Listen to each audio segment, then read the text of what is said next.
Sure, I don't hear you.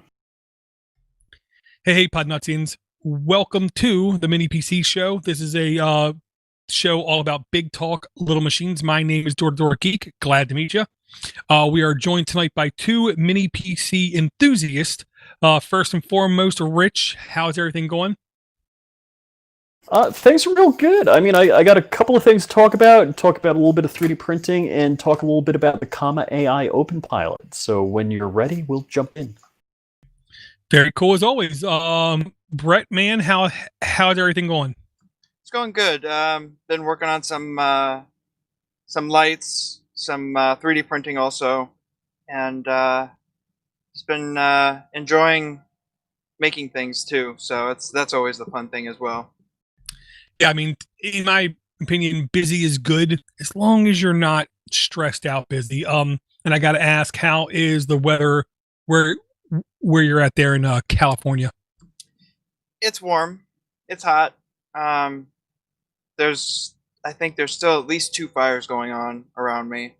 Not close enough to really do anything about, but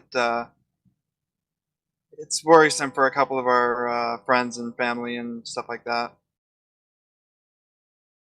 Gotcha. Well, I mean, without sounding dumb, number one, be safe. And then number two, when you can, have some fun. Is the way that I put it. There's one link I want to talk about really quick, but first I have to say the big thank you to Tom O. He was a supporter of this show, and I will say, if you even supported this podcast for 1 month, we will show you thanks for the rest of Podnutz' existence. So I want to say thank you, Tom O, for your support back in 2017. And if you too would like to support this show, it's not difficult at all. All you have to do is just go to patreon.com/the mini PC show, all one word, link in the notes. And you too can help this podcast remain completely free from advertising. Personally, I feel like advertising pollutes, dilutes all content and makes it less credible, fills it with all kinds of nonsensical BS is the way that I'll put it in the most politically correct way I can. First thing I got to bring up before anything else is said, this is an example of why I trust Pine 64, because I believe the most trustworthy government officials, for instance, are the most transparent people, aka they have absolutely nothing to hide. Pine 64 came up with a announcement on September 17th, and they basically said on September 17th they discovered that there was somebody accessing their Pine store starting on September the 5th. So it was literally only 12 days. So if you made a purchase on the official Pine 64 store between September 5th and September 17th, I definitely encourage you to put like a tracer on your card just to be sure that nothing bad happens. They are fully open about everything that they believe was exposed, and they do not believe, without a doubt, in air quotes, that they can guarantee no credit card or other financial information was at risk, thanks to them having the information salted and hashed on different servers, is the way I'll put it. But they at least had the testicular fortitude, I'll say, to come forward. And yes, chatter in the chat is exactly right. And I'll take another pause and say, thank you, Red. Thank you, Charles. Thank you, chatter, for coming out live to the chat. If you want to come out live to the chat, it's very easy. Follow us on one of the public spectacle forums, whether it is Facebook, Twitter, Discord, and we try to post when we go live. It was WordPress plugins not being kept up to date, having vulnerabilities to them. I'll just say personally, if it was me and I had a web store front end, there ain't no way in hell it would be running WordPress. But that's me. Now I have a question. What would you run instead?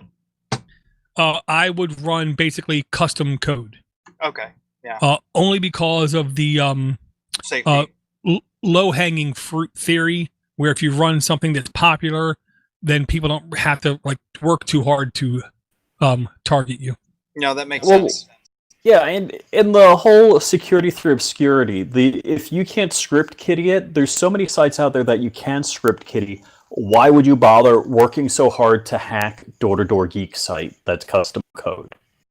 No, I'll agree with that. Learned that phrase when I was I think I was 14 when I first learned that phrase. That was a fun start. Yeah, Well, That's a story for another day, though. I'll share with you guys individually a link to a podcast episode literally released today, because I listen to a lot of podcasts. I believe it was called Unsupervised Learning, where he went over the actual definition of security through obscurity and defining when something is and something isn't security through obscurity, and when it actually isn't a bad thing. Because there are times where it's not necessarily a bad thing. There's time where it is a bad thing, but it's a really interesting podcast. And I literally tried to emulate him in the beginning of the show about ads. He does it much more concisely, how ads are poison to the end product is the way that he put it, I'll say. And I'll put it like this. Currently, Podnutz you can access via HTTP or HTTPS.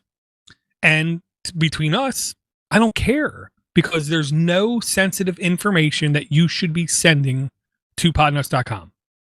With that stated, I am looking at making the entire domain strict HTTPS protocol. I haven't pulled the trigger yet. I got to make sure all podcast, in air quotes, clients will work with it. And then when I'm positive it will work, I will pull that trigger.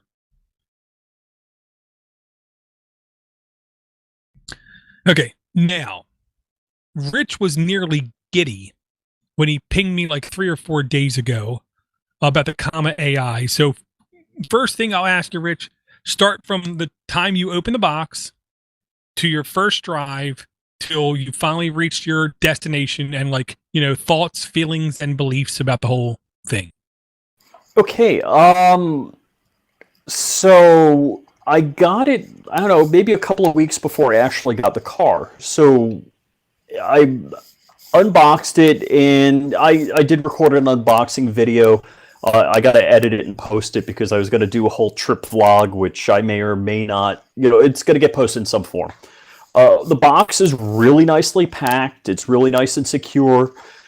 There's basically 2 components to it. There's the cell phone, basically the brains of it.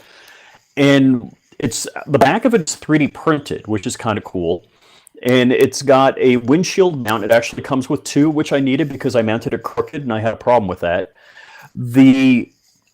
Below that is the wiring kit for your vehicle. Now, my wife she had a 2017 Hyundai Sonata Hybrid Limited, which was the top of the line. Didn't have every top of the line feature, but it was the top of the line, that you could get. Great car. We loved it, but one day she woke up and said she wanted an SUV. Now, we do have an Envoy, but she decided she wanted an SUV. The Sonata got 40 miles to a gallon, which was really, and I think it would get like 600 miles on a tank of gas, which phenomenal.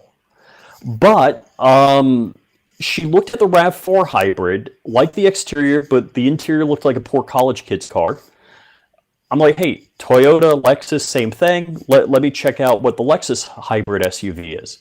So the 450, so it's the Lexus RX 450h, and this thing is fully loaded. But I'm going into the car. Let me roll it back to the Open Pilot. So the Open Pilot, I powered it on. I created an account. The Open Pilot is set up basically to be like a dash cam monitor. Part of your licensing is you're custom programming it to drive the car, and the way you do that is you type in their URL. It says, so you have just a radio button and you select like, hey, no, I don't want to run the dash cam. I want to run custom software. And you put in the URL. I think it's like openpilot.comma.ai, if I remember correctly. Loads the software in a couple of minutes, and then it's up and running and ready to go. You can create an account, and there's a phone app. And the phone app actually, I think it has a low bandwidth cellular modem in there. It it's a cell phone, so I'm sure it can go down to 3G, 2G, whatever. And you can actually see where the car is at any time on a map, and you can see the last drive, not real time, but upload lagged real time. Anyhow, rolling back to the car. So the dealer picked us up in Albuquerque, drove us to Santa Fe.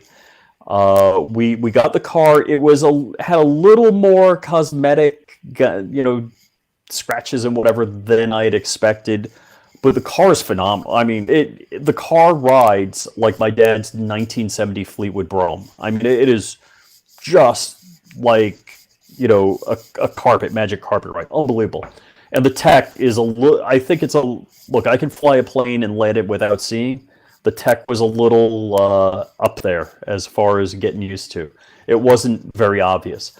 But, okay, so as soon as I got the car at the dealer, I started pulling it apart to plug in the Comma AI, and the Y harness from the videos I've seen plugs in on the right side under the mirror.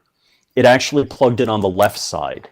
So I'd written them, and then I'm like, let me try this again, like a day later, after I futzed with it the evening I got the car.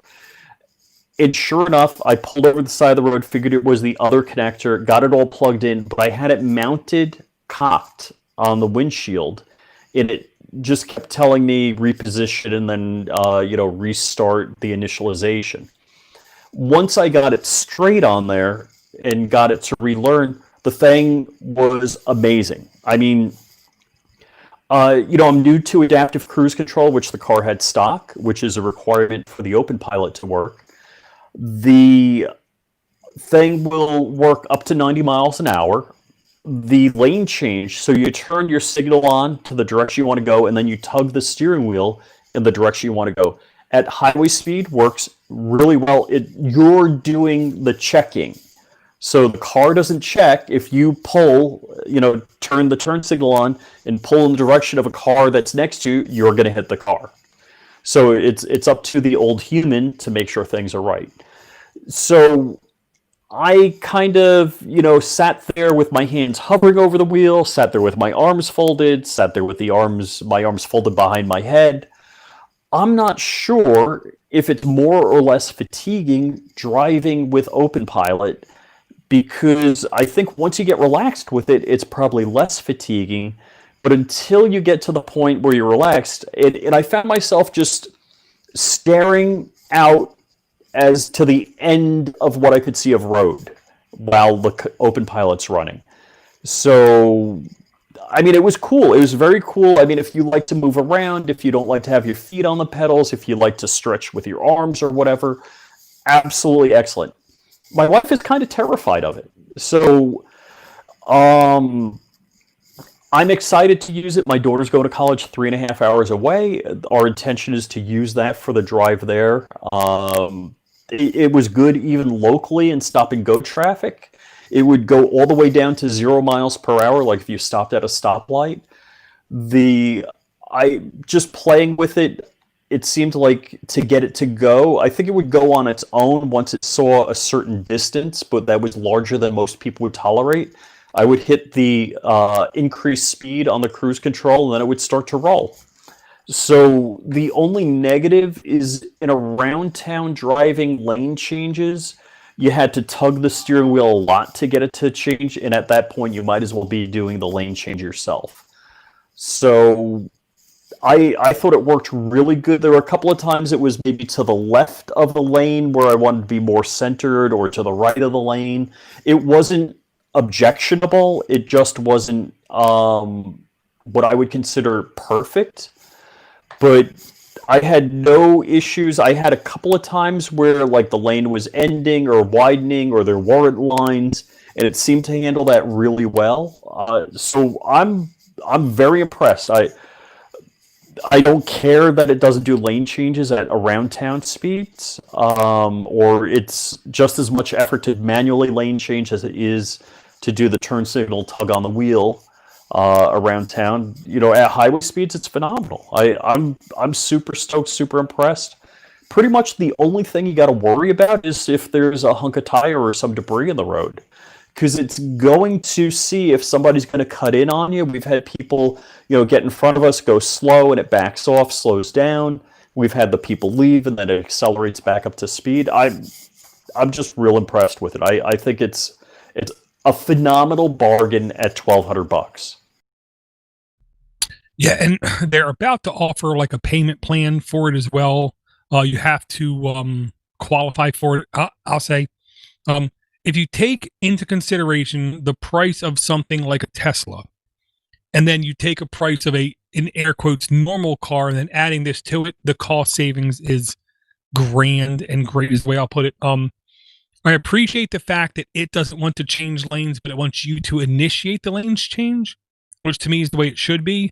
On big highways is when it should be the most automated, and when you're literally like downtown in a city is when it should require you to do the most work as possible. There's been many people talking about the 4 levels of driver automation, and the level 4 is when you're actually like inner city driving, because that is the most complex, the most dangerous, with the most distractions and the most things that are possible to jump out in front of you. So it should be like the hardest one for it to do.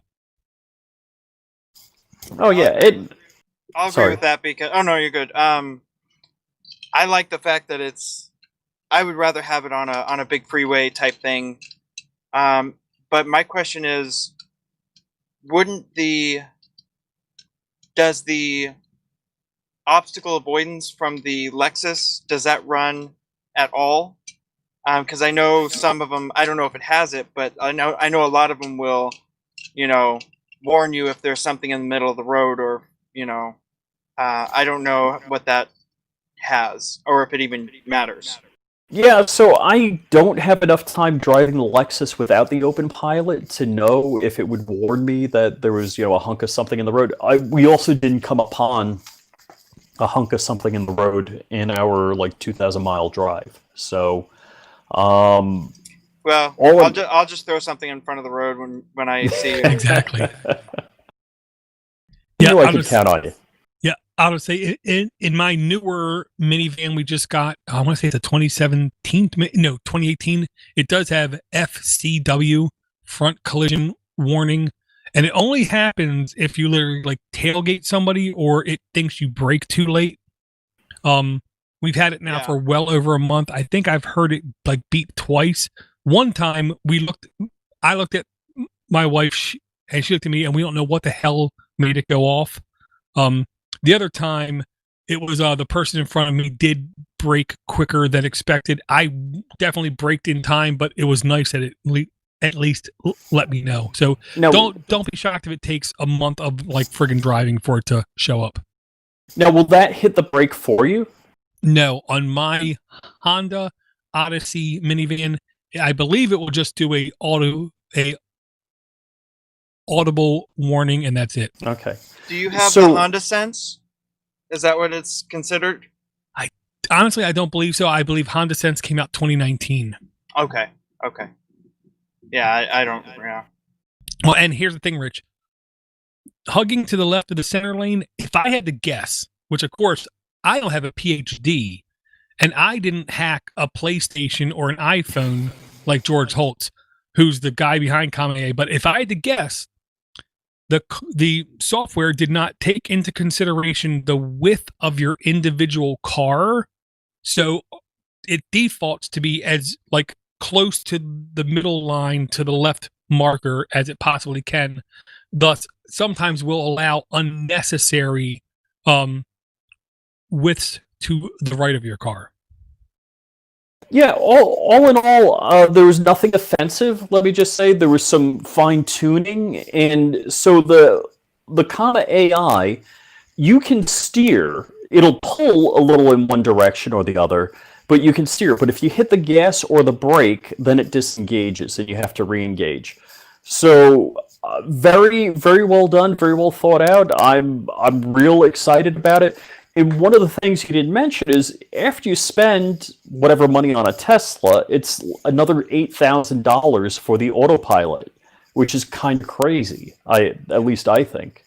I agree. there's probably, and don't get me wrong, we got a, let's just say, all right, so the car that we got, the specific car we got, was over $60,000 new. It's 3 years old, and we paid 35 for it. So dramatic, great price point to buy at. Where basically the car lost, 40+% of its value. So that's sorry for the first owner, but good for me. But there's other cars out there. There's a lot of really budget vehicles that this will work with. So I would say go out to Comma AI, look at their site at what's out there. Like a bunch of Prius vehicles will work, a bunch of low, or I should say budget hybrids will work with the system because they throw in the extra tech things. So if you have what is commonly called lane keep assist, where the car will steer to some degree, and some sort of brake assist or front collision or adaptive cruise control, those are the two components that allow the system to work.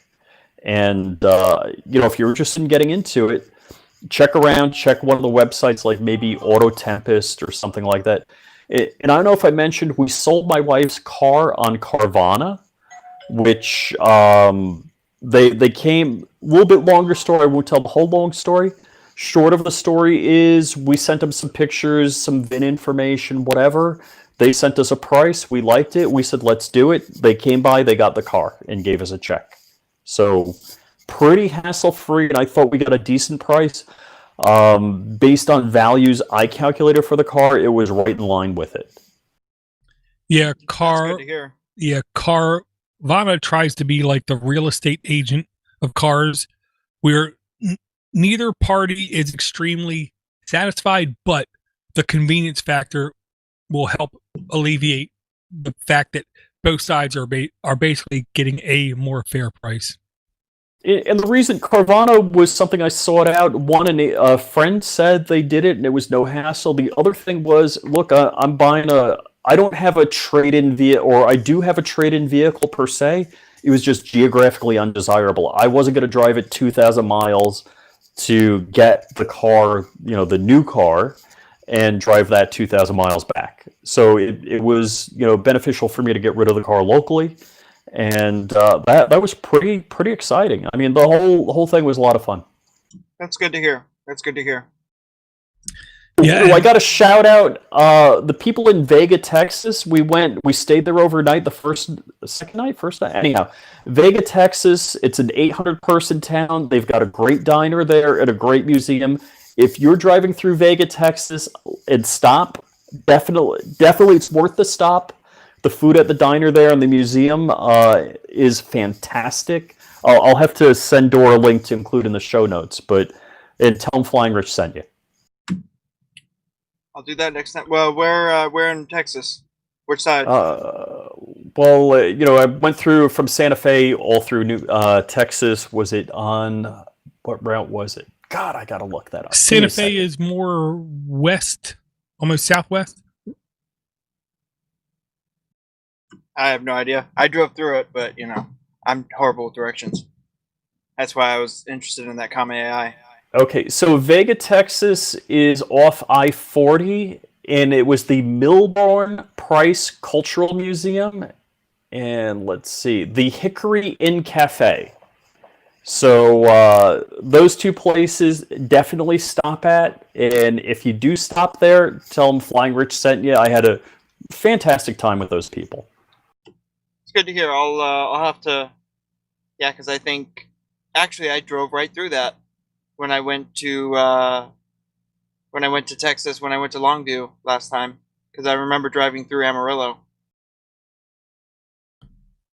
Very cool, very cool. And I'll just say we did get a comment. We get more than a couple comments on the YouTube.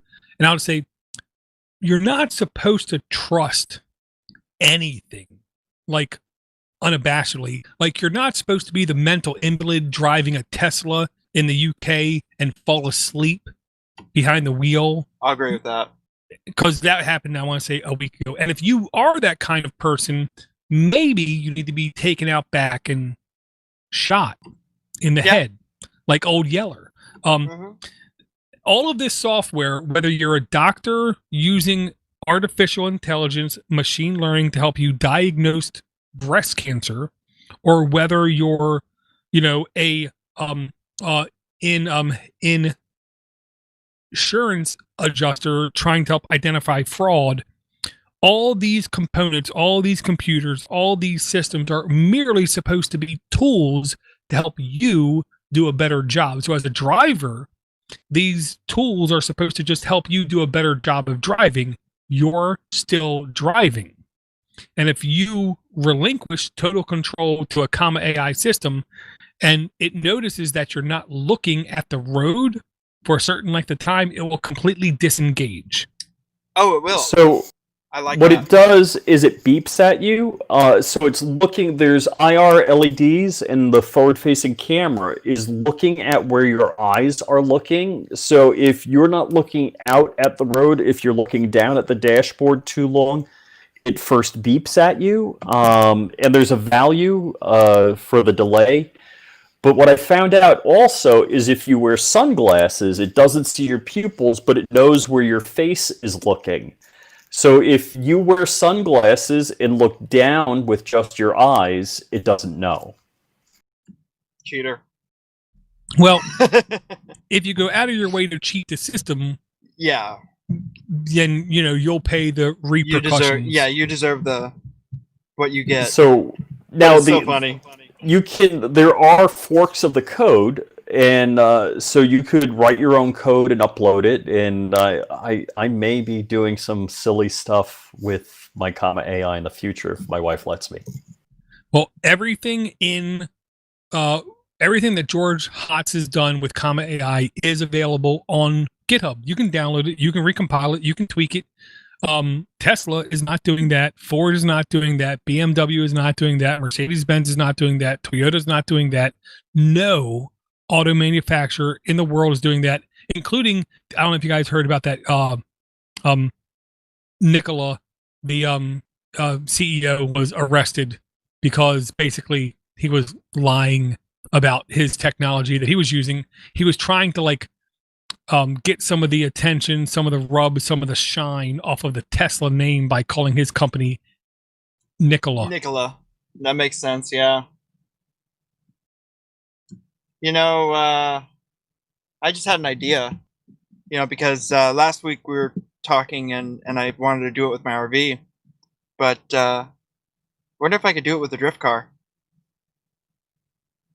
Well, on the comma AI site, it tells you what cars are compatible or not. You can basically put in a make, a model, and a year, and it will tell you. I wish it just gave you a list of all the compatible cars, but it doesn't. Yeah, I just got to find a rear-wheel drive car that technically can be paddle shifted. That would be expensive. So, like the Kia Stinger or the Genesis G70, yeah. Oh, nice. Yeah, that'd be fun. Because last week I talked to my buddy at AEM, and he said he's heard about it and he's been messing with electric cars because I guess his company's doing they're doing electric vehicle conversions. So it'll be fun to see where his place is going and see what they're doing. But I talked to him about doing it with my RV, and we both laughed about it. And well, wouldn't be easy, not at all. Nah, it wouldn't. And I'll just to try to transition something else that didn't seem incredibly easy is I'm going to ask Rich. Can I ask you about your trials and tribulations with Nextcloud and Office integration? But please do me a favor. Start with the hardware that you're using and where you got Nextcloud. Okie doke. Wow. That's kind of a question I wasn't prepared for, but good question nonetheless. You can do it. So, what I ended up doing is, so this is kind of a cascade of failure that led me to this issue. And the reason I have been running Nextcloud for a long time, but I didn't necessarily have a need to run Nextcloud with only Office. And what I was trying to do, my wife's hard drive failed at her Windows machine. My wife is a Windows holdout. Sorry. So is my mom. So I did load a Windows-like Linux on her computer, and she just took a look at it and said, "Nope, I want Windows 10." She wouldn't even touch it. I brought up a browser. I brought up like an only Office document, and that was it. Anyhow, so part of that was I was hoping she does use the same Chromebook as I. I'm like, hey, the Chromebook has a Nextcloud plugin.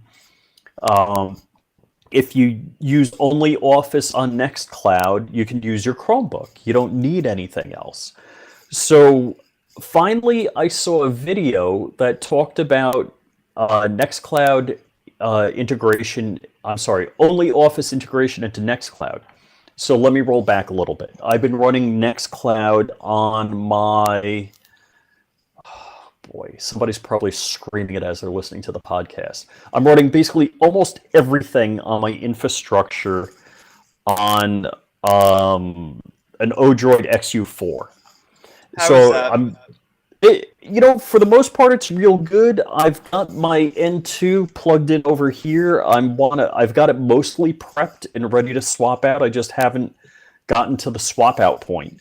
Now, So real quick before I forget, the N2, what is that compared to the o-droid?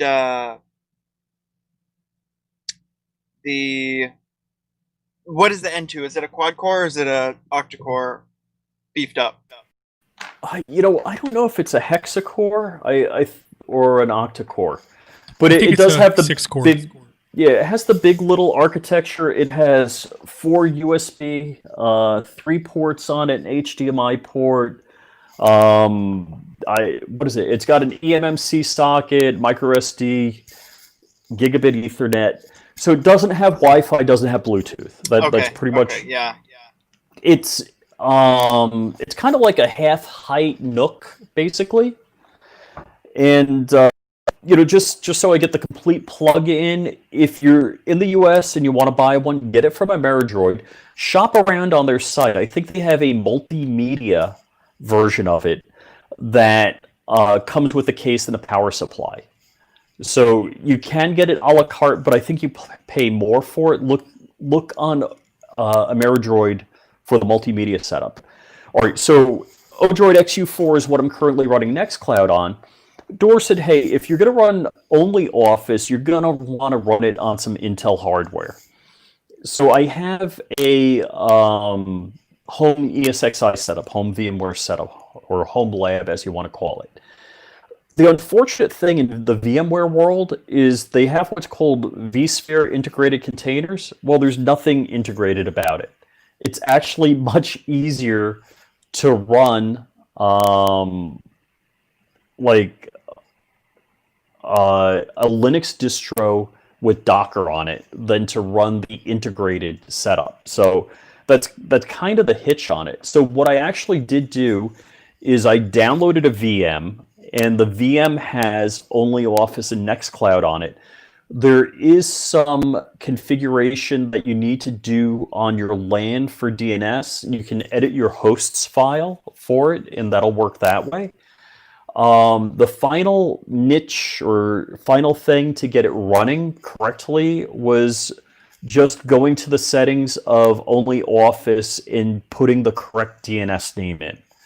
And then when you click on Nextcloud new document and you say what type of document it is, boom, it opens up only Office in the browser, and there you go. You're editing away. Oh, that's nice. I like that. The difference I see on my, I guess you could say, beast setup is I'm running Unraid, which I really wish they would start making for the ARM architecture, because Unraid is just, it's a good setup. And I have multiple things running, but it comes integrated literally with a Docker setup already running. When you install Unraid, it has Docker, it has VMs, it has different things you can run. But I'm not a much of a server person, so I'm learning as I go.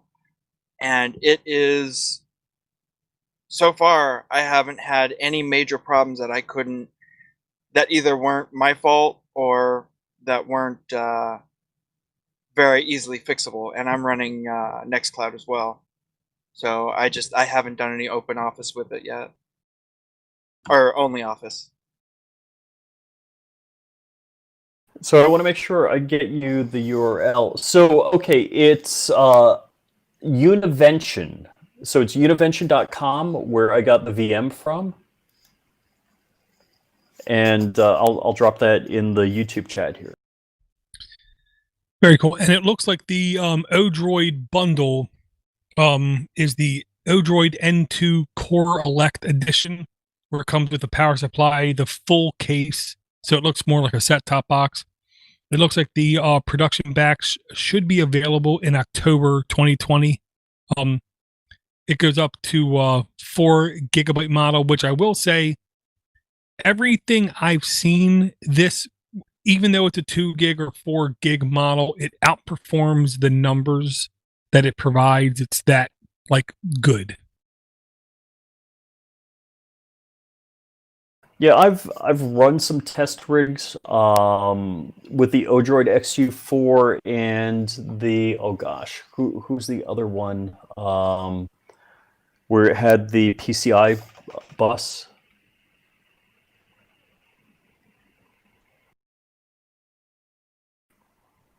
Why am I losing it? What's the SBC? It's a larger SBC and it has the PCI bus on it. Rock 64 Pro? Yeah. Yeah, the Rock 64. Is it Pro? Rock 64 Pro? Yeah, so the Rock 64 is basically just a Raspberry Pi type computer. Rock 64 Pro is slightly bigger. It has basically a full PCI 16X bus on it. So what I did, and I've mentioned this in prior mini PC podcasts, is just I did a test rig, and I was running on the Rock 64 LVM, which allows you to just plug in a whole bunch of drives, and it does a virtual file system across them, and then plug that into a switch, and then have the N2 run. Boy, why am I slow tonight? Plex. Sorry, running Plex. And I ran fine. I was kind of shocked at how good that worked. Yeah, I have, let's see. I have too much stuff to count. That's why I'm running it on a bigger thing. But that's really neat. I like that. I like that idea. I like the idea of having, multiple mini PCs running in a quote-unquote 3D printed 10-inch rack. That's something I've wanted to do for a while, where it's 10 inches wide and you build it as a small mini rack with each mini PC in its own little compartment. But because my big worry is, my whole server could go down and then everything's done for a while. If I had multiple mini PCs, I just have one that I just pop the card out or pop the eMMC out and plug it into a new one. Just bring it back up. But yeah, so here's the problem.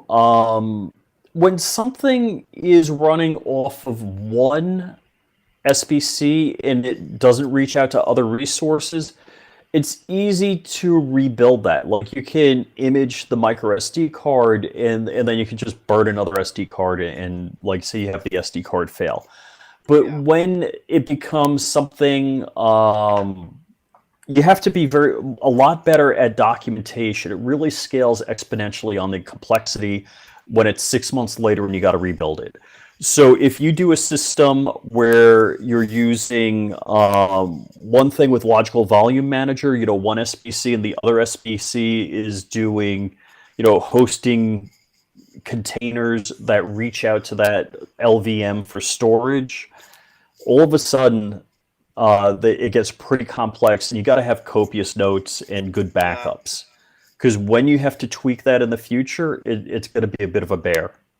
Yeah, no, I'll agree with that, and that's one thing I'm very, very bad at is taking notes, and that's one thing I've been working on, just trying to document better, and that's been a bit of a challenge for me. I'll just say, trust me when I say I understand. Documentation is the OCD, ADD's person's like utter weakness. Yes. And I'll say timing is everything. The real reason I asked Rich to go into his only office, and I don't want to say woes, but his experience, because nothing with these Pi devices seems to work as soon as you try it. You always got to tweak. You always got to try something else in order to get things working, because by the time somebody documents something, libraries changed, operating system has changed, so things on top of that changed. But there's an ulterior motive. Line 205 of the notes. And I'm bringing this because this really, truly shocked me. Like, you know,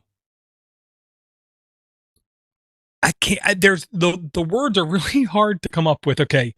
Nextcloud files and notes for secure and easy note calibration. Now that I think about it, I think I actually put the wrong link there. Yes. Okay. Sorry.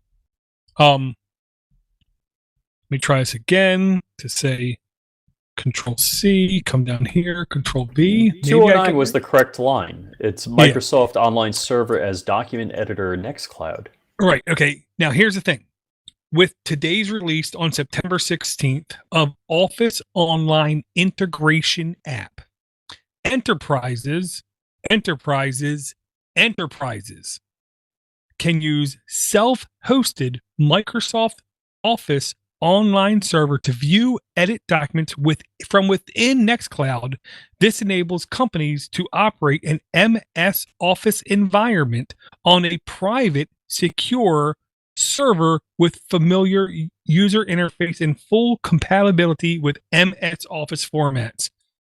So you can literally host an MS Microsoft Office server interface on your private Nextcloud server. You can literally DNS black hole every Microsoft server that has ever existed, and this will still work with complete functionality. The enterprise license, I'm sure, ain't cheap. I gotta say that out, like, first and foremost.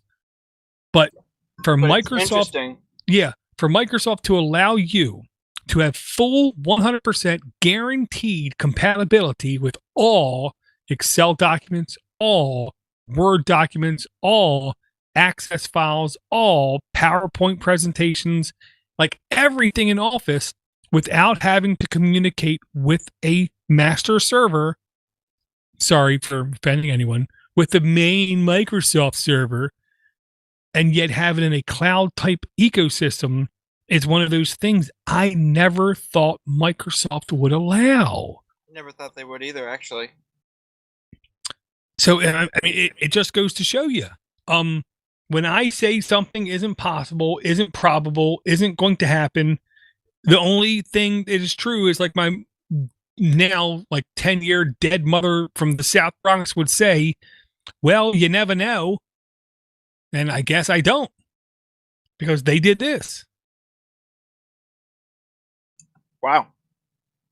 That's pretty impressive. To be honest, that's pretty but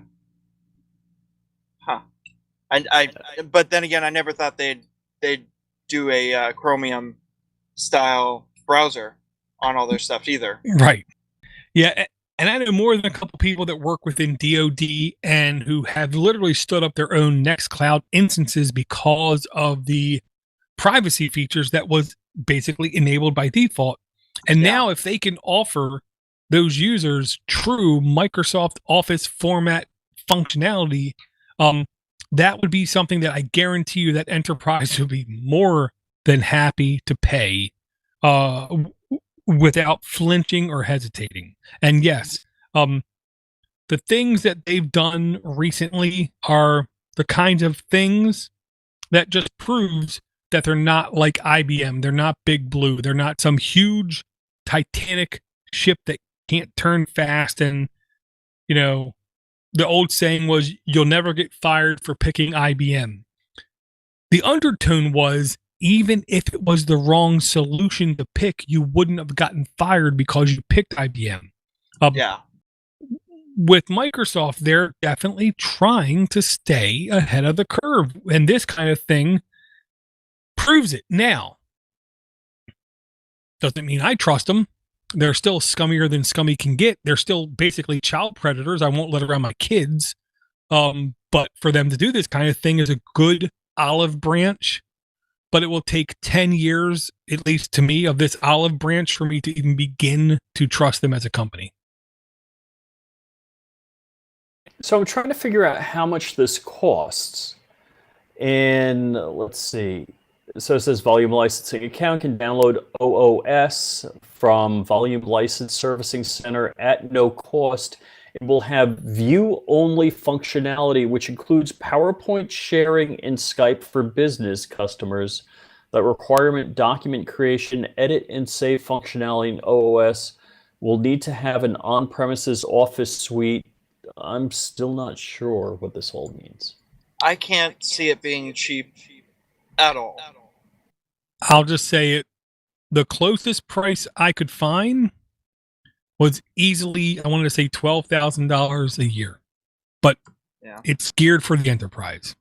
Well, I have a buddy that actually works for GitHub, and before they got bought out.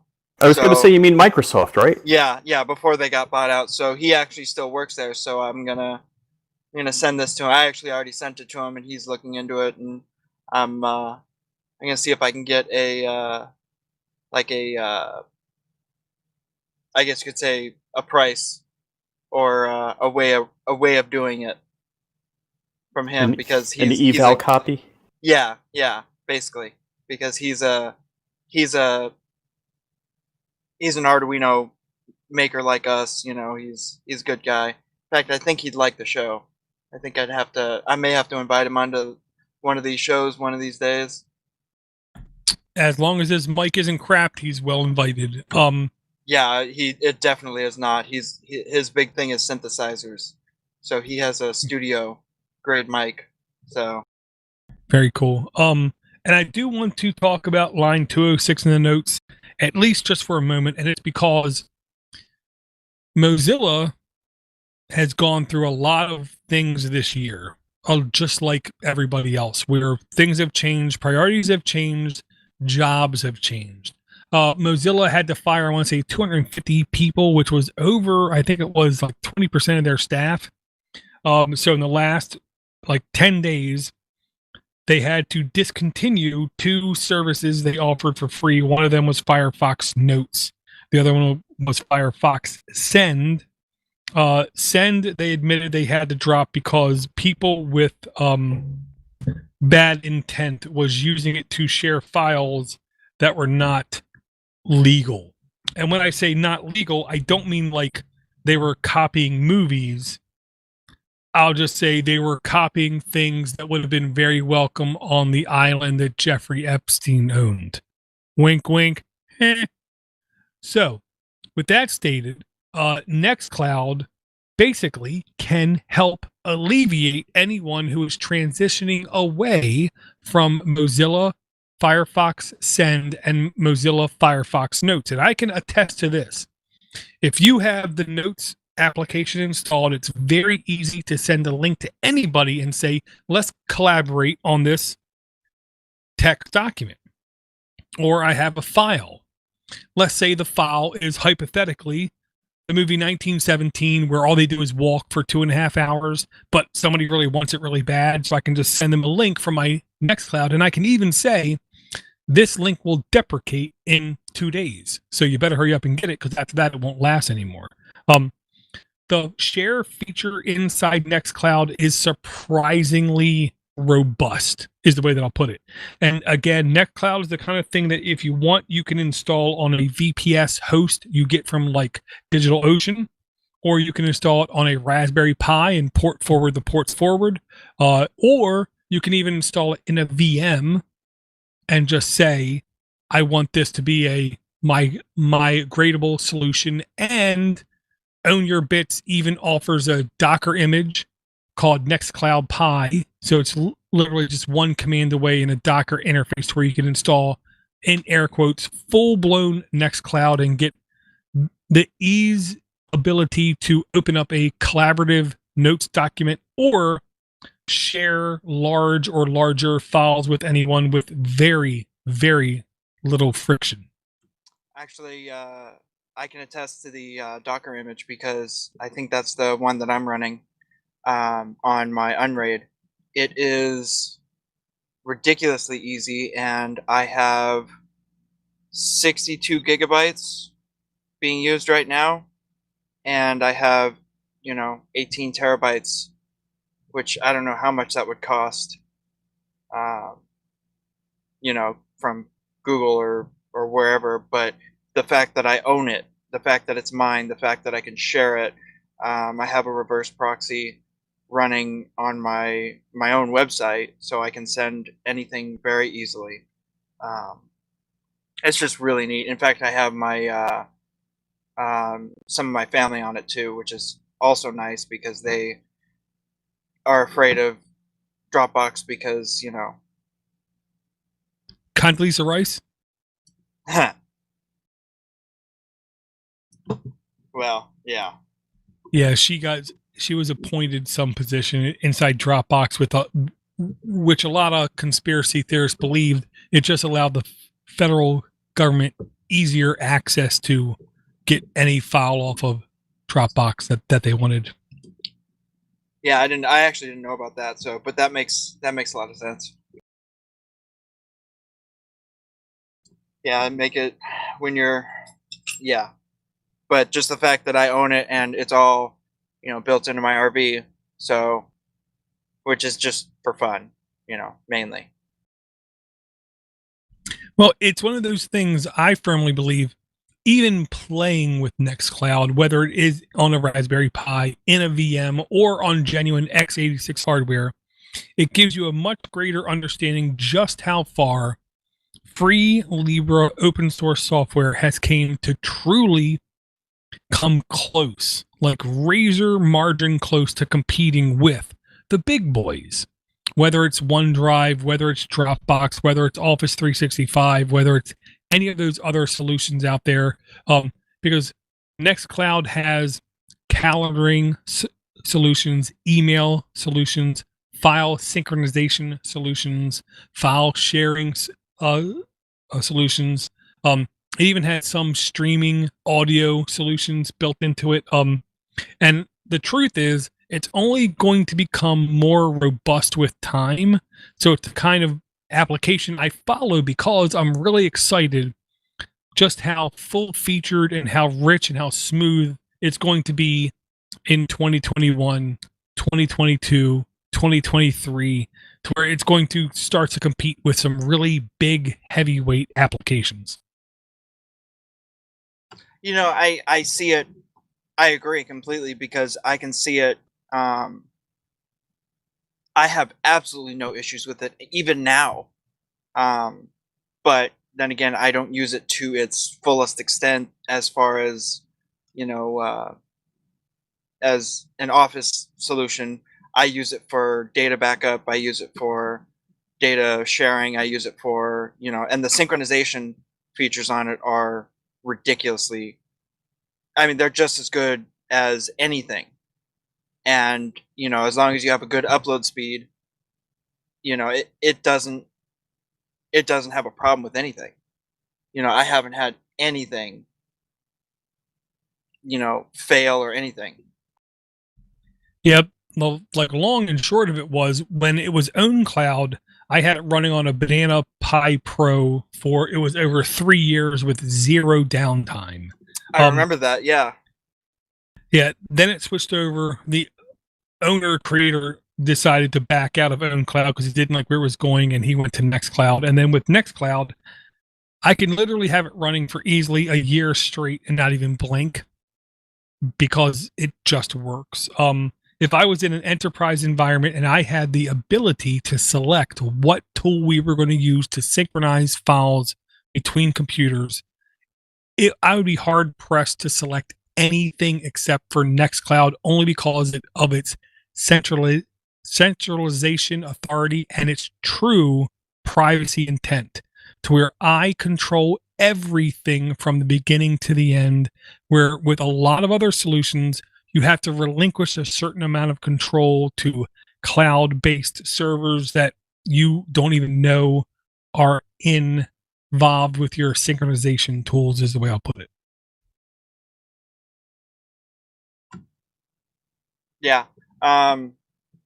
It just, yeah, I'm just trying to remember the last time I had a real problem with it.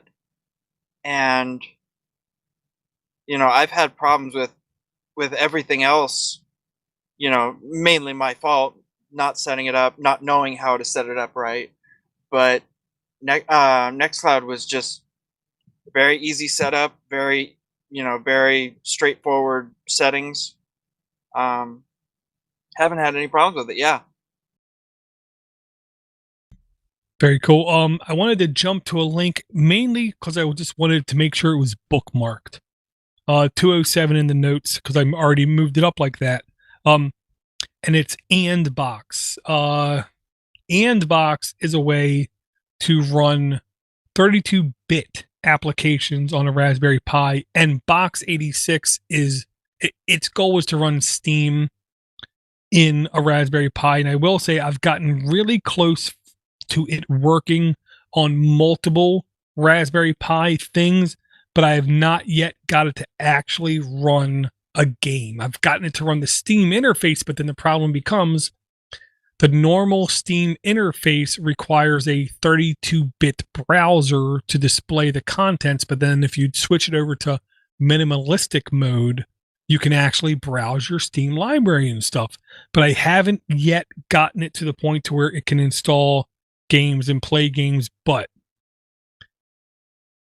if I smell what this is cooking kind of thing, it's going to be maybe another month or two to where you'll be able to load up a Raspberry Pi image, load Box 86, and you'll be able to actually load and play some lower end games with maybe some easiness. And then maybe in a year from now, you'll be able to play a fair amount of games with a little bit of issues, I'll say. I just want this in the notes because I want to keep pinging this, keep trying this, because one day I'm going to load it up and it's going to actually work. Yeah, and I've seen you.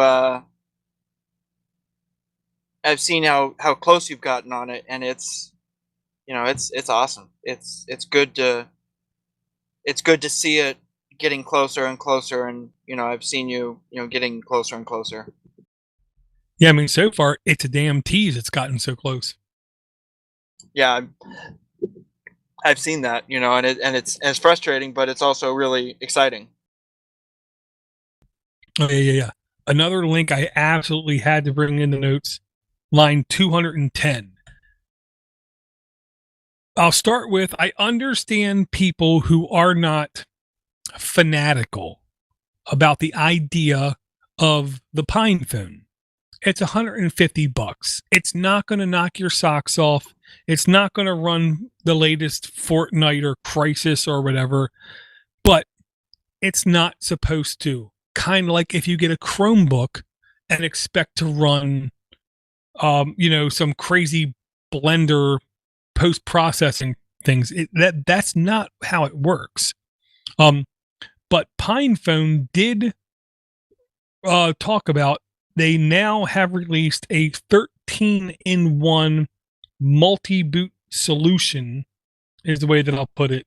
And there will be a link directly to it as well, to where they're going to try to enable basically developers to have a ridiculous amount of operating systems, multi-boot, and big shout out to Joe Heck. This is the kind of thing that Joe Heck has been working on and off for like 2 or 3 years, to where he wants to enable multi-boot ARM-based systems to where you can have one SD card in your device, because now you can literally have a 2 terabyte SD card in your device, and the boot partition, you can have this multi-boot option to where you can say, today I feel like booting up to Postmarket OS. Tomorrow I feel like booting up to Android. The day after that, I decide I want to boot up to Manjaro. The day after that, I think I want to boot up to Mobian. The day after that, I want to boot up to KDE Neon. And it just keeps going on and on and on. With the Pine phone basically bringing this into their ecosystem, you'll be able to now simply insert this pre-configured SD card into your device, and you can start a 13-in-1 multi-boot operating system. If this is not like what I would call a hacker's delight, I don't know what is.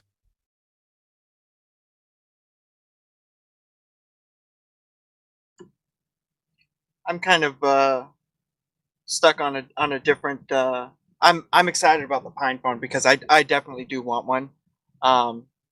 My problem being, I'd want to do way too much with it to where it would not end up being a sustainable phone because I would just screw with it too much.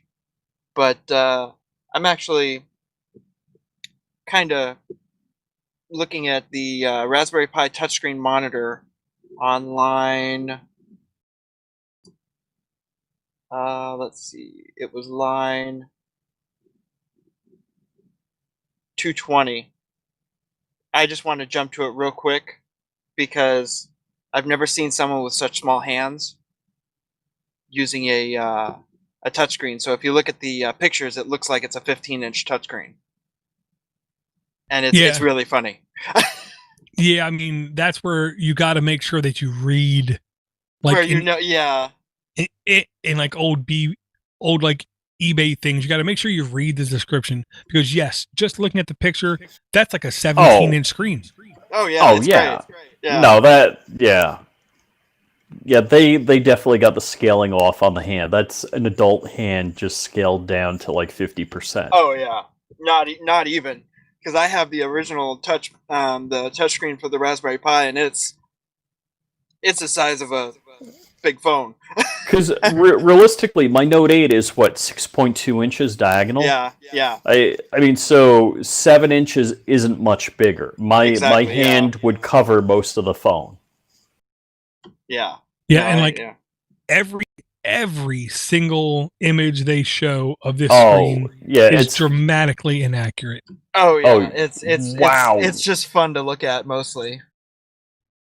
That is so totally scammy. It is, but I'm not gonna lie, I would still like one to play with. Unfortunately, it's still $77. Which you could get the captive 10-point touchscreen for the Raspberry Pi for I think 60 or 65 or something now. But yeah, I need to get a new one because number one, I cleaned it with isopropyl alcohol, and it left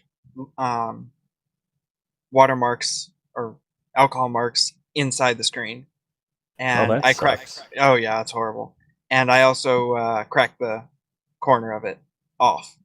So I probably should get another one eventually. Okay. I'm gonna make a request. We go to line 209 for the $10 Lilliputian computer, and I just bought one for $15. It's in stock? No, it says it'll be on the 29th, which is how many days away? Ooh, that's... But it comes with... All right, so here's the shocker. It's a 1 gig RK3328, the rock chip. Yep. Gigabit Ethernet, 1 gig of RAM, 1 USB 3.0 port, 2 USB 2.0 ports. I don't think it has any wireless technology on it. But apparently it comes with a power supply, a micro SD card, and a screen? Some little screen of some sort. That's really neat, actually. For $15. I mean, realistically, it is still a $10 computer. You're getting a $3 or $4 power supply and a $3 or $4 SD card and a few dollars worth of display. I know, but for that price, it seems 16 almost by crazy 2 to serial not do. display. Yeah, the fact that it's a little serial display is just, it's kind of, I really like that, because I love those little serial displays. $16, and you're absolutely getting the value for your money. Definitely. Now, Very cool. My big question is, will it run Diet Pi? But I haven't seen that. But I did see somebody say, where is it? I'm looking for what OS they said they ran on it.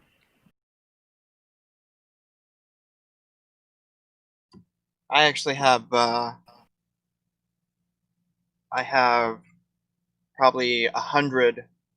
One of my neighbors refurbishes for a company that he was doing headphones, and they told him to keep all the extra wires. So now I have about 100. Let's see, what are they? Optical optical audio cables, RCA splitters, 3-pin audio jacks, and 5-volt 500 milliamp power supplies. About 100 of each. Oh, cool! So you're Pi ready. Yeah, I'm pretty much Pi ready on that. Well, I don't know, because it is only 500 milliamps, so I don't think many Pis aside from the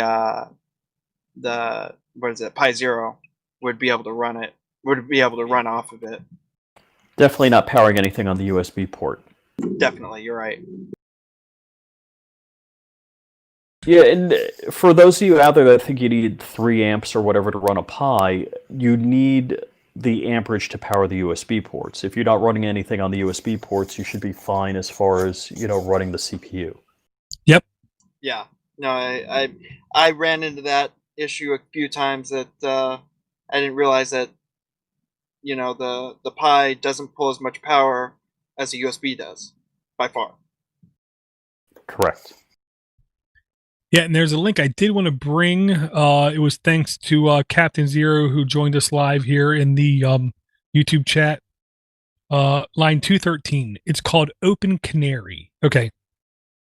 Oh, I want that.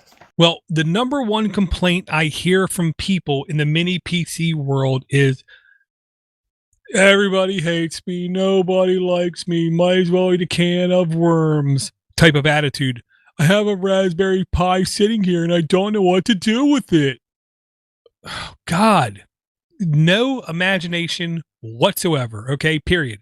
You have an extra. If you have an extra Raspberry Pi, the perfect use case for it, dare I say, perfect use case for it, is to turn it into a honeypot, aka one of the best mouse traps that have ever existed, is the way I'll put it.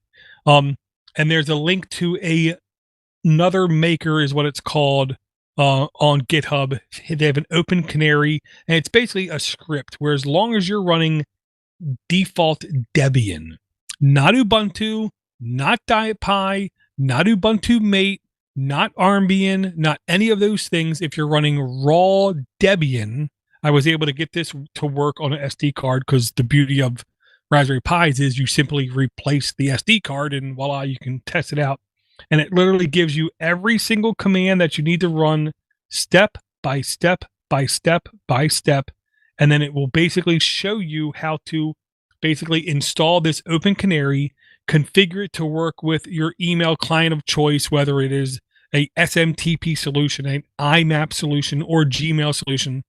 And then it will instruct you how to install SFTP, FTP, web servers, and basically say, if someone is trying to access this service, you will immediately get an email. That's what a honeypot is. It basically presents itself as a low barrier of entry solution on your network. So hypothetically, if your wife, child, or significant other, whatever, is running a Windows device and then goes to a sketchy domain and then gets an infection, and that infection tries to scan the local network for vulnerable devices, it's going to hit that honeypot. And when it hits that honeypot, it's basically like tickling the underbelly of a reptile to where it will just become giddy and send you an email to let you know this IP address tried to access this thing at this date and time. So you'll know, honey, your Windows device tried to access my honeypot at 2:02 p.m. And then they'll be like, well, I wasn't doing anything special. I was just browsing Instagram. Well, there you know, their device is now compromised and pwned. That's interesting. I like that. I got to put that on my dad's put that on the network with my dad's computer on it. Well, and you hit the nail on the head. The more untrusted the network is, the more this is needed. The more this is where you need to buy like an old Raspberry Pi 3, install this and put it in your mother's network, your father's network, your brother's network, your sister's network, your nieces, your nephews, people who don't understand how computers are. And then you set the email address to your email address. So you can say, you know, Cousin Joe, I don't know what you've been doing, but in the last day, your computer got compromised. So maybe you need to take it to a computer specialist. And this is the kind of software that will let you know before it's gotten too bad. Yeah, that's well, the thing that always scares me is a ransomware type thing, and this, you know, it could be, you know, it would be nice to, because I remember, I forgot who it was. Someone had a honeypot style ransomware thing, but yeah, I like this for just putting on a network and having your email, you know, because you could easily just point it to you whenever anyone does anything shady, or even if they don't know, you know, well, they usually don't. Right. And like the gimmick is if you're worried about ransomware, well, then you open up a Samba or a Windows share, because that's always the first thing that they try to do. And this is from a company offering this exact software as a paid solution. So if you want to, you can literally pay it. I want to say it was $8 a month. They'll send you the hardware and then the software, and you put it in someone's ecosystem, or you can build it yourself. I like those kinds of options.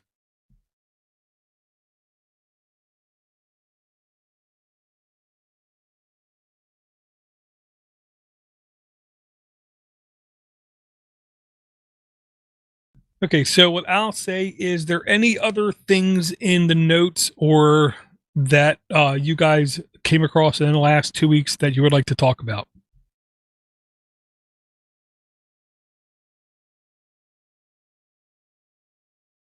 Can I talk about 3D printing? You can talk about anything that strikes your fancy. Okie doke. I dropped a link earlier into the case that I had. So what I bought a case and I wanted to take it with me on the trip to get the car, and I wanted the case to lock. So it came with these latches, and what I figured out is I took that and I figured a way, I had an idea on how to make it lock. So I was going to use one of these long hasp locks. So I took this, traced it on a piece of paper, scanned it, brought it into GIMP, cleaned it up, printed a shorter prototype just to see if it worked, if my geometry was correct. It did. I then printed a version where between my thumb and forefinger is where the lock would go, in that hole. And that worked good, and I put some, you know, just details on it. And then I printed a full-size version of it, which it's on my case. But the clever thing is I printed a drill guide. So the hinge pin is right here, and then it would go in. I would drill the first hole, then I would put the latch I printed on, and then drill the second hole, and then this fits right through it. That's neat. I like that. So this isn't really the latch. Cool. Yeah. But I posted, I think, on my Instagram, on some of my social media. If you give me a second, I'll pick up the case and show you.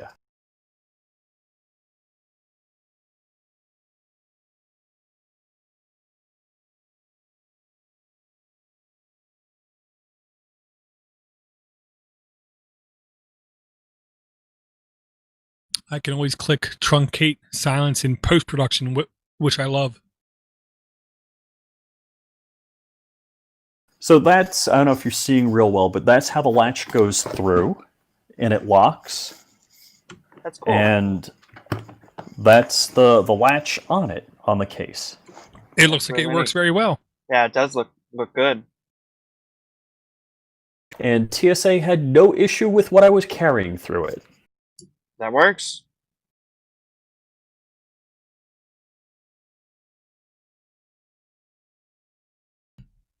Very cool, very cool.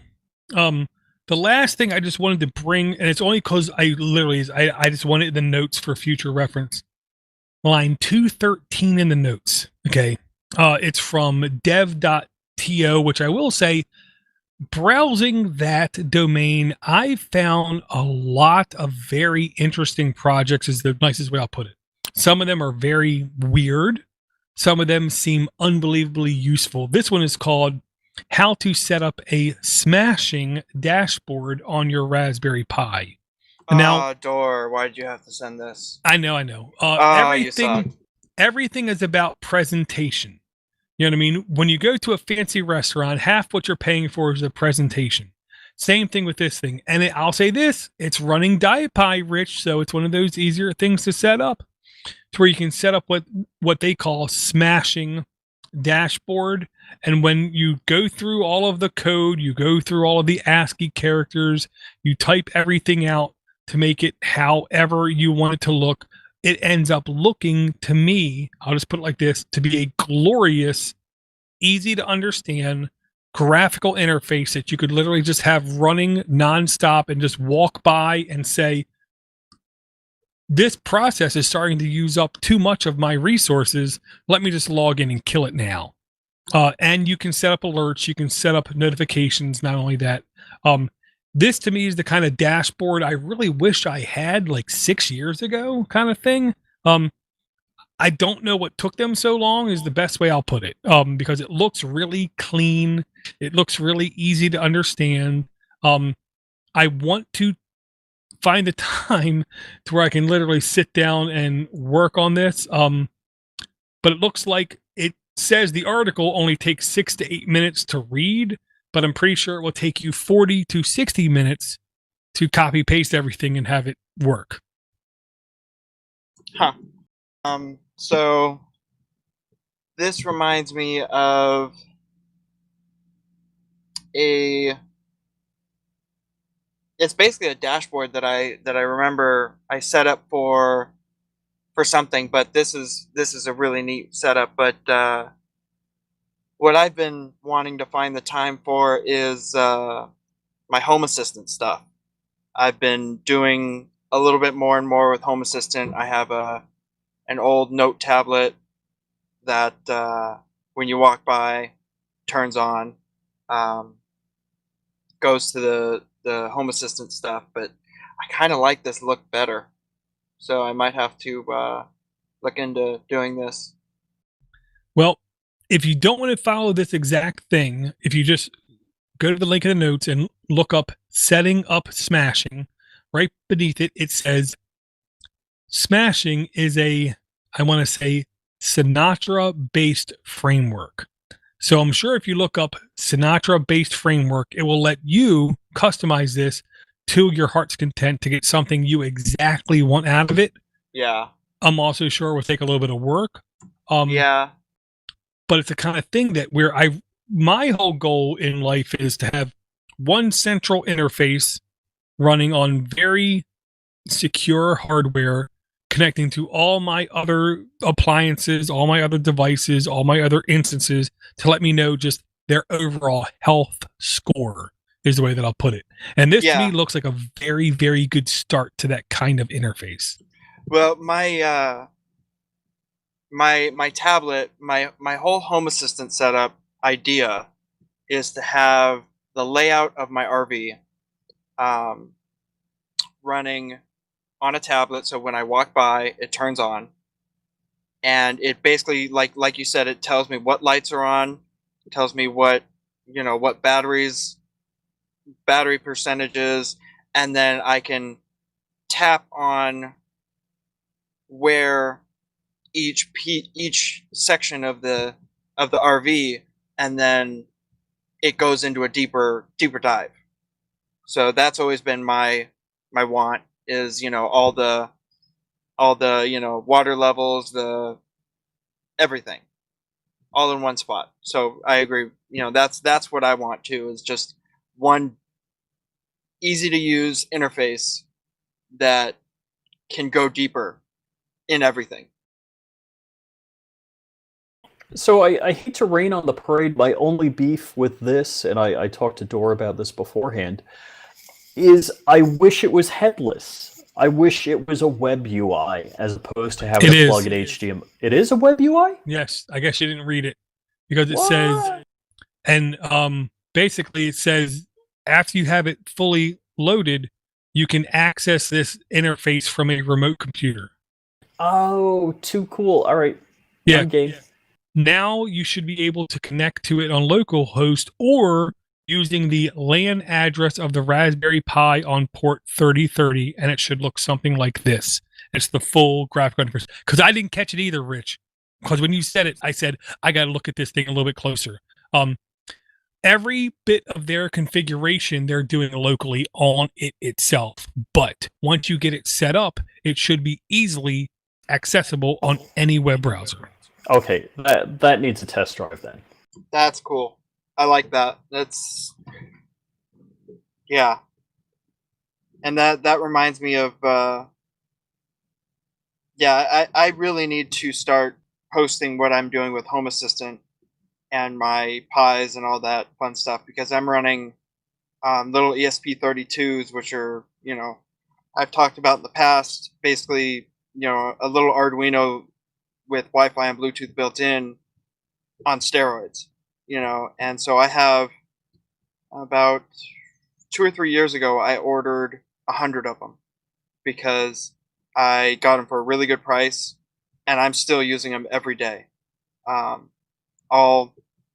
I bet I have 70 left, but I'll reuse the ones that don't find a permanent home. Right now I have a couple lights. It's running a couple lights. It's running an alarm. Another one's running an alarm. I'm going to be doing some tail lights. Actually, I just picked up the tail lights for my Nissan that I'm going to break apart and replace all the insides with 3D printed pieces that will be. I'm ecstatic about that. But basically, all will be a wireless. I'm going to be setting it up with an ESP32 to run the brake lights, the blinkers, backup lights, all that fun stuff. But I'll also be able to have a little web interface that I can connect to and change the theme. So the original theme I'm going to go with is 3 round taillights, and I'm going to make it a Pac-Man theme. So the whole underglow is going to be blue. It's going to have white pieces going up. Yep. And then each taillight, when you turn on the blinker, it'll have Pac-Man eating, you know, pellets as it goes by. You know, so sequential taillights, you know, or sequential blinkers, and then of course, you know, red ghosts for the brakes. And I did find out that there is a white ghost in one of the one-off ones. There was a white ghost, so I can make the white ghost as a backup light. I want to say it was Baby Pac-Man, but I can't remember. I think you're right. Yeah, I think you're right. Yeah. Very cool, very cool. And I will say to the listeners in the notes, there will be something called DeskPi, DeskPi. I definitely encourage you to check this out. I found it thanks to a video from ETA Prime. ETA Prime is awesome. Yeah, I'll just put it like this. This solution, to me, can really help if you have a 8 gig Raspberry Pi and you want it to be more desktop-like form factor. I think this company, DeskPi, might have nailed it kind of like really well. I'm still running my Raspberry Pi 4 gig model with the Ice Tower cooler like a desktop, and it's meeting every need that I have. I don't know what gain I would get if I go to the 8 gig, but I will. It's only a question of when. So I'll just say, Brett, if there's any last words you would like to say on mini PCs, or how can people contact you? Basically, just the contact is Hansen 3D, Hansen underscore 3D, HANSEN underscore 3D on all the Instagrams and all that fun stuff. But yeah, hopefully I'll be posting some new stuff pretty soon and having some fun. Very cool. Well, just like the dream catchers, if you shoot me a link, that link will also be in the notes. And I'll say, Rich, I cannot believe you did not bring up the real-time license plate identification system with the Raspberry Pi. That was from, I believe, Hackaday. Because that's the kind of thing that I truly believe like tickles your fancy. Oh That was well, me too. we talked about that outside, last week or whatever when you brought that up. Yeah, I do want to set something like that up just for like hood watch, just keep an eye on my neighborhood. There's a couple other things. One of the other things I want to do is sniffing Bluetooth, because everybody has something running Bluetooth on them all the time. Yep. So if somebody walked into my neighborhood with their phone on them, I would be able to get the MAC address of it basically, and be able to log that, hey, somebody was within this area at a certain time. Just, look, I got cameras around the house. I'm just looking, for stuff like that. Oh, yeah. The amount of open Bluetooth connections in 2020 is like the amount of open Wi-Fi connections like in 2012. It's everywhere. I can't believe it. Yeah. Yep. Yeah, and I would love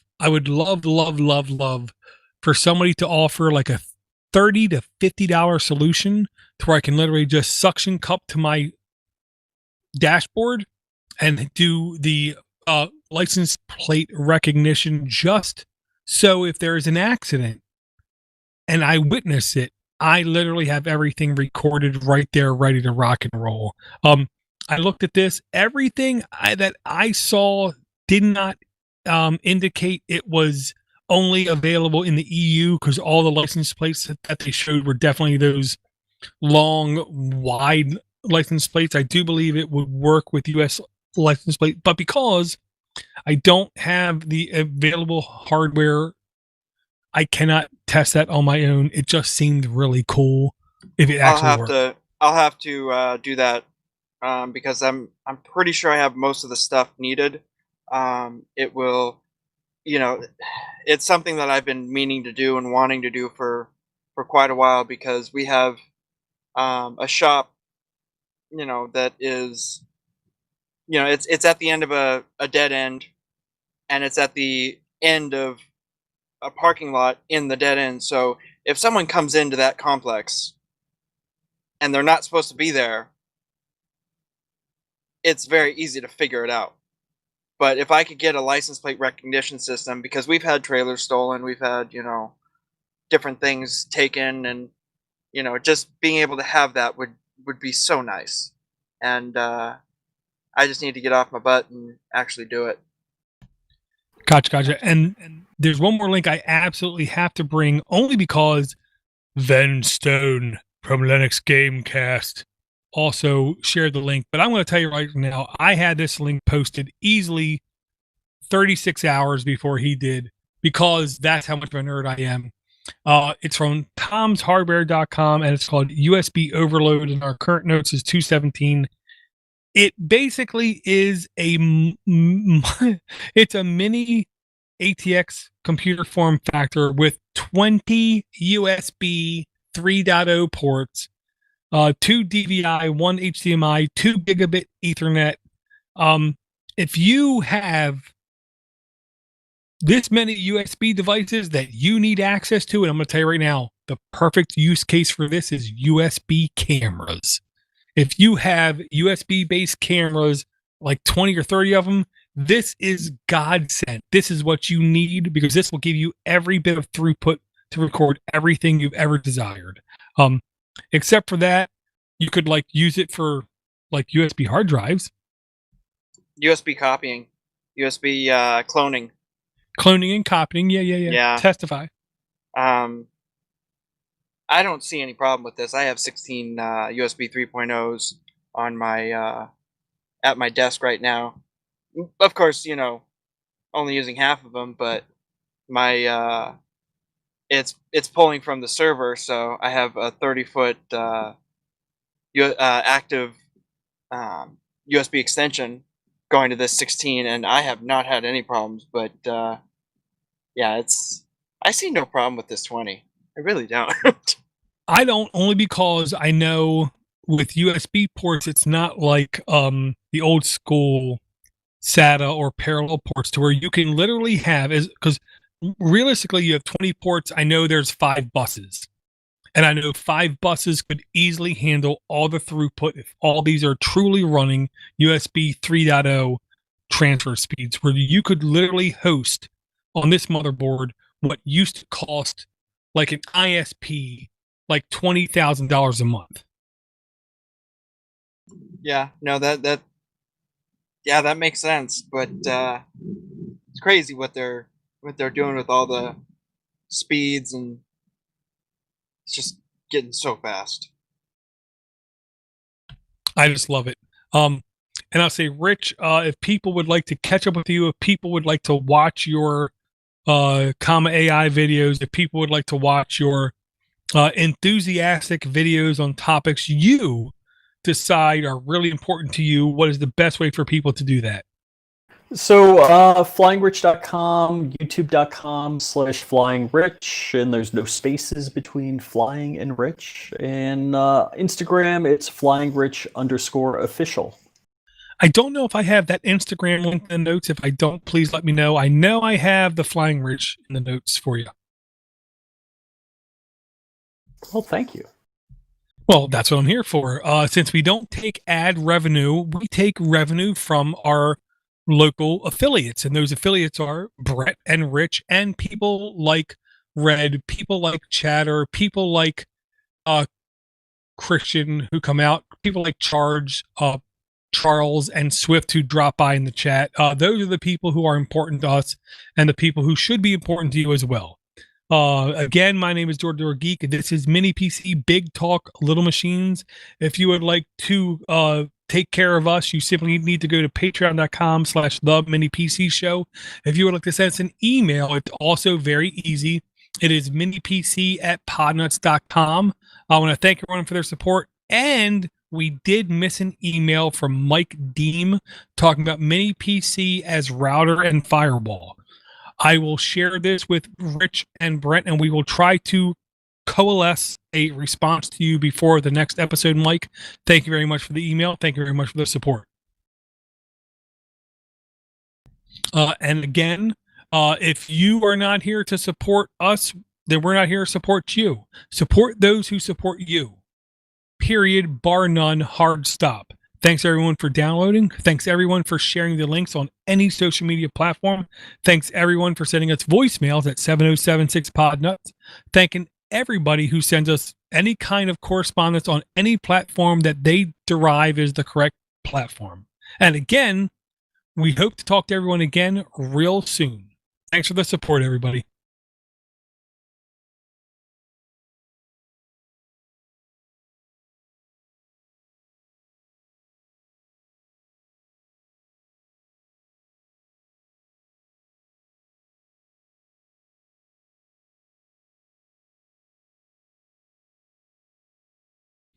We are still streaming. Okay. Every time we do this show, it seems like we have too much information. Yeah, there's a lot to cover, especially since it's getting bigger.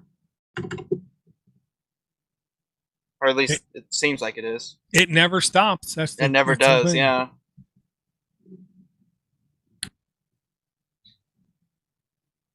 I still haven't eaten dinner. No, I ate dinner. I'm hungry, but I ate at 5. I thought the comma AI supported the Tesla, different models of the Tesla, but I don't see it. I just went through it all. Oh, I doubt it would. That's so. He'd have to hack the Tesla, and the Tesla's. If you put I have a friend that has one. If you put the wrong, lug nut on it, it knows. Exactly, and then they stop support. They stop any updates completely. Yeah, they are way out of their minds on that. Well, the devil's advocate is they're not. The difference is they were ahead of the curve, and there was no standard set, so they had to develop their own standard. Well, I appreciate that. I completely agree with what they do. They're an Apple. They are an Apple. What I hope is when other companies mature, then Tesla can meet them in the middle. Yeah, I agree. Because I wouldn't want any electric vehicle that doesn't have any standards, especially running lipos they do, because I've seen some fires that, will not go out no matter how much. Yeah, it'll burn without oxygen, basically. Right. If I remember right on the lipos, yeah. Yeah, and I'll say there's a really good video from an extreme nerd called Technology Connections that I had early access to, is what I'll say, where he went over the Siemens charger, and I had to say that really slow. Oh, no, they're actually right by me. Their building is right by me. Well, and he had to say the things that he liked about their charger and the things that made the Tesla charger, I don't want to say irrelevant, but Tesla's on their own standard, partially because there was no standard. Yeah. But now we kind of have a standard, so maybe they'll start to mature. But he did also admit that on the Tesla charger, there's an adapter you can get that will work on a Nissan Leaf and other supported hardware. Okay. Which I was shocked by. I kind of like the idea of having a Leaf, to be honest. I wouldn't mind a Leaf. I could see almost any electric car. My wife tries to say we need to have one that could go 400 miles. No. To which I say, what are you talking about? Work is only 26 miles away. Yeah. And you charge it every night, Yeah. Yeah. Yeah, my wife could use a fully electric car. If the fully electric car had 200 miles range, that would absolutely work for my wife. Very likely 365 days a year. I don't know any electric car that supports less than 200 miles. Yeah. Is the way I'll put it. Well, my thought being, and I talked to my buddy at AEM with this, because he's the only nerd that I can talk to with, the electric vehicles like this, was the regenerative braking on these Leaves and Teslas, that when you hit the brakes, it actually recharges the battery. Right. If you could take that regenerative braking and hook it up to a RV motorhome, you could add the brakes to the motorhome, make the brakes better on the motorhome, and then still charge the battery of the car. Right. It's kind of a win-win type thing, but no one's done it yet, and me and him could not figure out why. Yeah, there's no charger that yet supports what you're talking about, which would be what this guy Technology Connections would call smart charging. Okay. And there's no reason why, except they just don't. They just haven't yet. Yeah. Because I could see every RV person getting an electric car the instant this is available. Yeah. Because number one, it's a nice little car to have behind your RV. It makes your RV brakes better, which is one of the biggest concerns for anyone. Yeah. And you always have it charged. It'll 99% of the time you will not need a charge as long as you head, Well, in the smart charging world, what would happen is there'd be a percentage of your charge that your device wouldn't show you. And then when you plug it back up, it would offer that charge back up to the smart grid to help alleviate the shortcomings. But at the same token, other people's charge would be available to you. So hypothetically, if you're at 20% and there's a lot of other people at 60%, they'll give up a little bit of your charge towards you. Well, hey guys, I'm going to go. Catch you later. All right, man. Have a good one, Thank you bud. for coming out, Rich. Thanks. That is such an interesting idea to me because it basically becomes an open grid. It Yep. becomes an open electrical grid. I hate to say it, it's like a democratic republic open grid to where the most in need get Yeah, what they need, and It those who doesn't- can afford to give it do. yeah.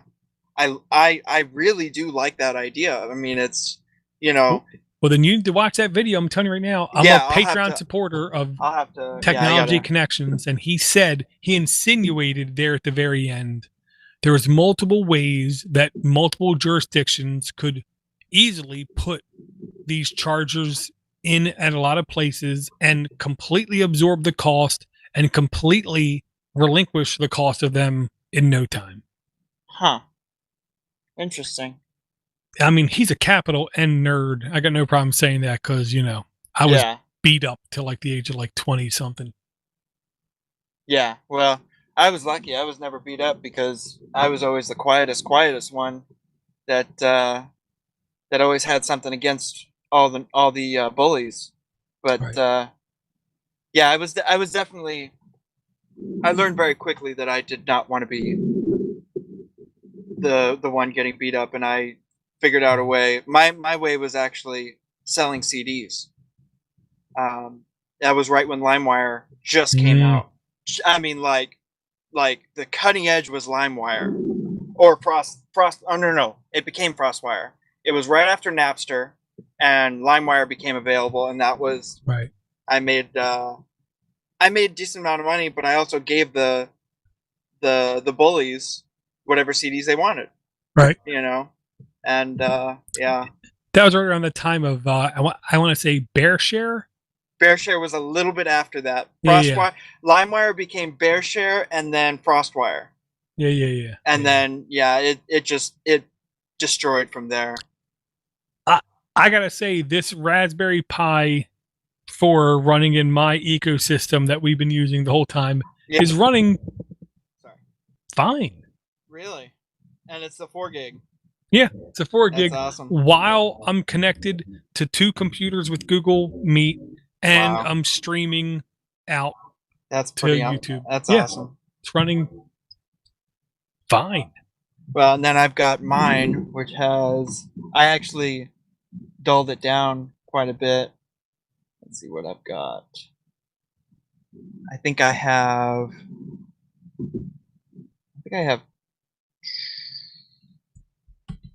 See, I'll go Task Manager. That'll show me quicker. Performance. I have 300 some odd services running for some reason. I need to get that taken care of. But I have 18 cores. That should be enough. 18 cores running at 2.4 gigahertz. Yeah. Which is, which is plenty for me. Yeah. I'll have to look up that Action Park. I'll see if I can find it for you. Yeah, I tried to find it. I found little snippets about Action Park, aka Class Action Park. Yeah. And now here's the thing. I talked to 2 people who were there in their youth, and they said, yeah, they were there where they saw ambulances come in and like scrape people off this thing, and they just thought, I'm having fun. Woo, this is great. Shit. Well, I saw the video that you posted saying basically, well, I think it was Jimmy Kimmel. Yeah. He said, every single one of my family members got injured there. Yep. And then just the slide, the loop-de-loop slide was just the teeth. That's what I was just like, oh my God. You don't send a dummy down before it? Yeah. No, he paid employees to go down it. And some of them had like cuts in their lips. Some of them, and like 2 of them had broken jaws. Oh shit. From it. Yeah. Oh boy. But then it reopened in '96. Yep. And it was the son of the original owner. Yeah. How did it stay open much longer after that? It couldn't have. I don't think it could. Yeah. I know. I'm not going to pay for CBS All Access, or I'm not going to even take the free month. Oh, it's CBS All Access that has it? I thought that's what it said. Yes. Oh, my parents have that, so I'll get it for you then. It just I'll, seems so messed up. Oh my god. Oh yeah, yeah, that's crazy. Yeah. Well, I've got that video bookmarked, so I'll look that up. But I've got to take off, and it was a good show. It was a very good show. Yeah, I have to check on the kids because I don't trust them. Today, my youngest got booted out of 2 Teams meetings. Oh no. One where he posted YouTube videos to what my teacher said was undesirable content. Oh dear God. It wasn't that bad. Oh, But the okay. second one, my son dropped the YouTube video. Somebody didn't like it, so he dropped an F-bomb back to the other kid. He's 11 years old. He shouldn't be dropping the F-bomb. Probably not. No. Yeah. Oh, that's funny. I know. Well, have a good night, bud. You take it easy, Brett. Always good to talk to you, man. It was always good talking to you. I love you, man. Bye. And then it's when I say, hey. Okay, so, now they have the same thing as Teams where they want to ask you, how was your audio and video? 1-star or 5-star? How about I'm not answering your survey? Okay, disconnecting.